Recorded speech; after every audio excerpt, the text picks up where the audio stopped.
Welcome to GateX AML. We'll solve some previous year GATE questions on the concepts of ER diagrams. In the context of owner and weak entity sets in the ER data model, which of one of the following statement is true? Okay. What they are saying, weak entity and the strong entities. So always you know this is the strong entity which has its own primary key. Then there is a identifying relationship for the weak entity, which is represented in double rectangle. So this is a weak entity. So this is the identifying relationship. This doesn't have a key of its own. It depends on this strong entity key. So it has a partial key represented as dotted line. Now, the weak entity set must have total participation in the identifying relationship. Yes, always this side it is always the total participation, because all the entities here in the weak entity set are dependent on this strong entity's key. So this is true. The owner entity set must have a total participation in the identifying relationship. It need not be always true. They are saying must. So they are saying this be like this total participation, not always. Okay, for example, let us take the insurance. So employees may have insurance for their dependents. Okay, dependents. They may be the child, spouse, or anyone, a parent. So every employee may not have the dependents. Every employee may not create the insurance for their dependents. Okay, some employees may create. So that is the reason it is not always total participation. Both weak and owner entity set must have total participation in the identifying relationship. No, not both. Only the weak entity side should have the total participation. Neither weak entity set nor owner entity set must have. No. So weak entity should always have total participation, because these are the dependent on this employee. Okay. Next. Let S be the specification. Instructor teach courses. Student register for courses. Courses are allocated classrooms. Instructors guide students. So they are given set of ER diagrams. They are asking you to identify which one of the following is correct. Okay. So instructors, this is the entity. Courses is an entity. Students is an entity. Courses already identified as entities. Then classrooms is an entity. Instructor and students. Okay, these are the four entity sets we have. Then you identify the relationship. So this instructor teaches is a relationship. Students register for courses. Registering for course is a relationship from students to courses. Courses are allocated classrooms. So allocation classrooms is a relationship. Then instructors guide student. This is also a relationship. Now observe the first ER diagram. Here instructor course is there. Okay. So student is a entity. So they have made it as relationship. So this is wrong. Student is an entity set, not a relationship. In the second diagram, instructor teaches course. Course has the allocation to classroom. Then course has registration for projects. So here student entity is missing. Okay, student entity is missing. See, instructor teaches courses, students register for courses. So for course to student, it is not there. For their statement specification, student entity is not shown here. So this is also wrong. The third one, to observe carefully. So from classroom to course, there is no relationship at all. So this is not a proper ER diagram. So only option left out is fourth one. Let us check it's correct or not. Instructor, here instructor teaches course. Then course is allotted a classroom. Student registers for course, and then instructor guides the student. So all the specifications are covered here. So this is the right answer. So D is the correct answer. Which of the following is used to represent this supporting many one relationship of a weak entity set in ER diagram? The students directly answer it as B. Right? By seeing this weak entity set, they'll answer it as B, but it is wrong. Please observe the question carefully. They're saying supporting many to one relationships.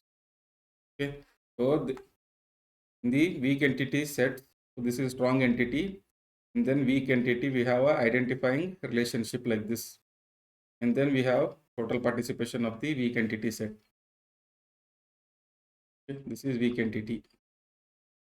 They're saying supporting many to one relationship of a weak entity set. So relationship, what is this relationship? They are asking how it is represented. So that is double diamonds with double or bold border. So this is the answer. In an ER model, suppose R is a many to one relationship from entity set E1 to entity set E2. Assume that E1 and E2 participate totally in R, and that the cardinality of E1 is greater than cardinality of E2.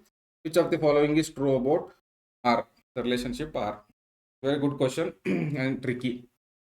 So what they are saying, let us go step by step. So there are two entity sets, E1, and then there is a relationship binding them with E1 and E2. Now, this R is many to one relationship from entity 1 to entity 2. So this is say n is to 1. Cardinality is n is to 1 relationship, many to 1. Assume that E1 and E2 participate totally. So again they are saying there is a total participation from both entity sets. All the entities of these two entity sets are participating in the relationship. Now, and they also mentioned that the cardinality of E1 is greater than the cardinality of E2. So now it becomes just a straightforward set theory question. What is the first option? Every entity in E1 is associated with exactly one entity in E2. Okay. Second option, some entity in E1 is associated with more than one entity in E2. Every entity in E2 is associated with exactly one entity in E1. Every entity in E2 is associated with at most one entity in E1. Okay. So now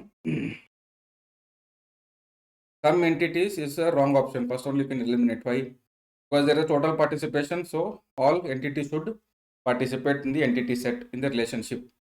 So now check the first option. Every entity in E1 is associated with exactly one entity in the E2, and then this side it is many, and this side it is one. If this side it is one, that means what? Every entity of E1 is associated with exactly one entity of E1, that is E2 E1. That means what? From this side they are saying it is greater than or equal to 1. At the same time, this side they are restricting it as at most 1, less than or equal to 1. So if you observe carefully, so this side greater than or equal to 1 and this side less than or equal to 1 is E1 this side, E2 this side. That means what? It has to be exactly equal to 1, right? It cannot be greater than or equal to 1, it cannot be less than or equal to 1, it has to be equal to 1. So every entity in E1 is associated with exactly one entity in E2. So that is a trick here. So because of this constraint, it becomes like that. Every entity in E2 is associated with exactly one entity in E1. No. Every entity in E2 is associated with at most one entity in E1. No. Because of this constraint, total participation and n this side. This is also not true. Next. Which symbol denotes the derived attribute in ER model? Derived attribute, so double ellipse indicates multi-valued attribute. Dash ellipse indicates the derived attribute. Squared ellipse, there is nothing like squared ellipse in ER diagram. Ellipse with attribute named underline is the primary key. So B is the correct answer. Given the basic ER and relational models, which of the following is incorrect? Okay. An attribute of an entity can have more than one value. So this is a multi-valued attribute. That is correct.